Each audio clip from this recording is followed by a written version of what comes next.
Olha, hoje eu queria começar essa homilia fazendo memória de um dos meus mestres, né? Talvez alguém aqui deve ter conhecido, não sei se é Alzira ou Wagner, chamado Alberto Telecheia, né? Um padre escolápico muito interessante, né? Passou pelo Brasil, tive a honra de poder cuidar dele no leito da morte em Belo Horizonte. E ele dizia que o mistério do Natal, né, na opinião dele, era o núcleo do mistério cristão. Nós celebramos a Páscoa, a Quaresma com toda a força, mas ele dizia, o mistério do Natal é o núcleo do mistério cristão. Porque sem a encarnação não existe possibilidade do ministério público de Jesus, nem da paixão e nem da ressurreição, né? Então aquilo que nós celebramos na paixão e ressurreição é o coroamento da encarnação. E por isso a gente convida, quando a gente celebra esses mistérios, né? O nascimento de Jesus, o Natal, passando pela toda a dinâmica da paixão do Senhor e sua ressurreição, esses momentos fortes que a igreja nos propõe a contemplar, fazer uma contemplação. Inclusive ontem a minha homilia foi a leitura de um poema só, né? Nem me delonguei muito.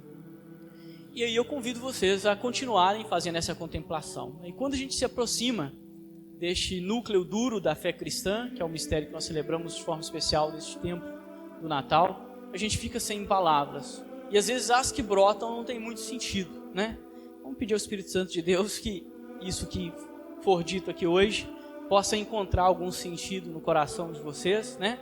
Segundo a graça dele. Eu queria ficar só no Evangelho, né? Este Evangelho, conhecido como prólogo de João,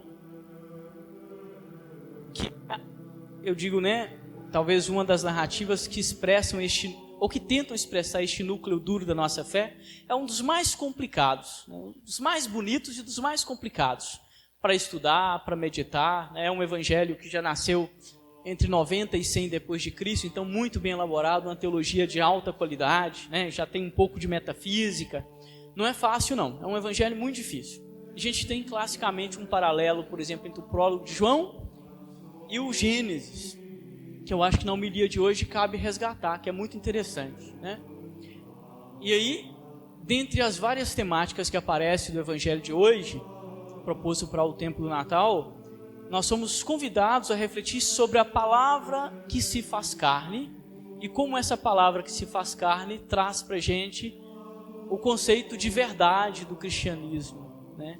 E como essa palavra ela vai sendo narrada, né, como uma palavra que tem realmente poder. Aí a gente vê, por exemplo, né, fazendo o paralelo, quando inicia lá o prólogo dizendo assim, no início era a palavra, e a palavra estava em Deus, e a palavra era Deus. E tudo que foi feito por ela, e tudo que existe por causa dela. Aí começa assim, versículo 1, 2 e 3. E lá no versículo 14, para mostrar a concretude dessa palavra, o evangelista diz assim, e a palavra que estava em Deus se fez carne e habitou entre nós. Para dizer, essa palavra não é a palavra segundo, né, a linguagem humana, é uma palavra diferente, é uma palavra que tem poder de criação, né? A nossa palavra não tem poder de criação e nem de verdade absoluta.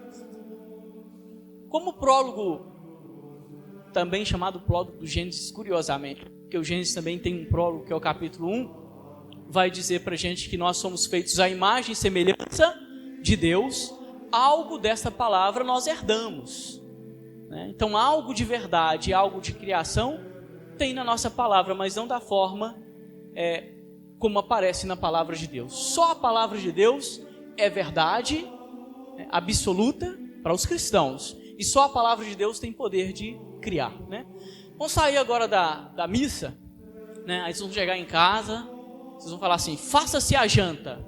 A janta não vai estar pronta. Só Deus fala, fique luz, e a luz é feita. Ou não é assim? Nós não. Nossa palavra não tem este efeito, né? Faça-se o dinheiro, e o dinheiro está pronto. Não, tem que ralar. Bom, tem alguns que não ralam e tem mais do que nós, mas isso é outra questão. De alguma forma, o dinheiro apareceu. Nós não temos esse poder. Entre a palavra humana e as realizações, né, existe uma grande distância. somente entre a palavra de Deus e Deus não existe distância. Isso é muito bonito para a gente entender no versículo 14. Como não existe distância entre a palavra de Deus, a verdade e a carne, aí João vai dizer, e a palavra se fez carne. Porque não existe distância. Não existe distância. Entre Deus e sua palavra não existe distância. Entre nós e a nossa palavra existe uma distância. Às vezes uma distância que a gente chama de valorativa, às vezes uma distância que a gente chama de fenomenológica, porque aquilo que a gente diz não corresponde com a realidade, né? Então eu tenho aqui alguns amigos, deixa eu brincar com o Kevin, que hoje eu falei com ele à tarde. Então eu posso falar assim para o Kevin, né? Kevin, eu te amo. E não tem problema nenhum dizer isso para o Kevin. Bom, pode ser uma verdade e pode não ser. Vai ter que acreditar, né?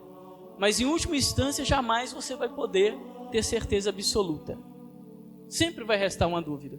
Porque entre a minha palavra e aquilo que eu sinto ou faço, existe sempre a possibilidade da mentira e da distância. Por isso Pilatos, quando está conversando com Jesus, Jesus fala assim, eu vim para dar testemunho da verdade. Aí Pilatos pergunta assim, o que é a verdade? Se tivesse lá um seguidor de Jesus, diria para Pilatos, está conversando com ela. Mas essa pergunta de Pilatos é tão interessante, né? Porque nas nossas palavras sempre existe a possibilidade da falsificação e da mentira. A nossa palavra não é criadora e a nossa palavra não é absolutamente verdadeira. Isso incomoda, mas é a verdade da criatura. Por isso nós não somos Deus, né? Porque só a palavra de Deus é uma palavra concreta e criadora. Como eu disse, vocês podem sentar e falar, faça-se a janta a vida inteira. Não vai ficar pronto, né? E ligar lá para o iFood não significa fazer a janta. Vai ter que pagar, vai ter que ligar, vai ter que pedir, né? Isso e esperar, né? E esperar muitas vezes, né? Depende. Mas isso é importante porque o que isso tem a ver com o Natal? É a contemplação do mistério da palavra que se encarna, né? A palavra se fez carne e habitou entre nós. E por isso essa contemplação, por mais, né, que ela seja às vezes difícil, é muito necessária para a nossa vida, né? A vida dos cristãos, né? Dos crentes. Não é só para a gente fazer uma comparação entre a nossa palavra falha e a palavra de Deus que é verdade, mas para a gente ir tomando consciência, né, de que a santidade consiste em entrar neste mistério, em contemplar este mistério e em fazer com que a nossa palavra vá tomando uma espécie de semelhança com Deus. A gente fala que é feita a imagem e semelhança, não é verdade? A gente pega, por exemplo, Santo Irineu vai falar que pelo pecado nós perdemos a semelhança. Mantemos a imagem porque o pecador tem inteligência, vontade e possibilidade de amar. Mas nós perdemos a semelhança, que é a bondade dos nossos atos, né? E a perda da santidade. Então é muito importante quando a gente faz essa contemplação no Natal, né? Vamos falar assim, na Páscoa, para a gente ir podendo através dessas reflexões, né? E da oração, ir recuperando a semelhança entre a palavra humana e a palavra eterna, que é a palavra de Deus. Para quê? Para que a gente se torne menos mentiroso, para que a nossa palavra seja criadora como a palavra de Deus, porque nós podemos criar com a nossa palavra, não da forma como Deus cria, né? Hoje todo mundo tem aí um celularzinho, não é verdade? Criação de quem? Do homem, pela graça de Deus, mas é linguagem pura, ou não é assim? A linguagem criou tudo que nós temos aqui. Sem linguagem, sem palavra, não existe tempo construído, não existe som, não existe luz, né? Na verdade, a gente aprende as teorias através da palavra, para dizer, existe no ser humano algo da imagem e semelhança da palavra criadora de Deus.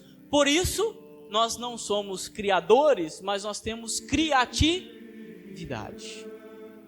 Quanto mais criativos, no sentido positivo, mais nos aproximamos do mistério da palavra que se fez carne.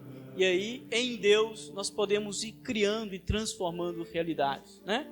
E quem sabe um dia a gente pode olhar para o nosso passado e dizer assim, e eu vi que tudo que eu fiz pela graça de Deus era muito bom. Isso é o sonho de Deus para nós. como Ele criou a bondade, que nós possamos, ao contemplar os mistérios, ser criadores nele da bondade, do amor. Isso é um mistério do Natal. Contemplar Jesus, né, é contemplar essa maravilha, né? Denso, forte, às vezes não tão fácil de compreender, né, mas é a fé, e a fé é isso, né? A fé é esse salto no escuro, de coisas que nós compreendemos, de coisas que nós simplesmente guardamos no coração, contemplamos e oramos porque não compreendemos. Aquilo que é possível compreender, né? Quem tem ouvidos para ouvir, que ouça. Não é isso? Louvado seja o nosso Senhor Jesus Cristo.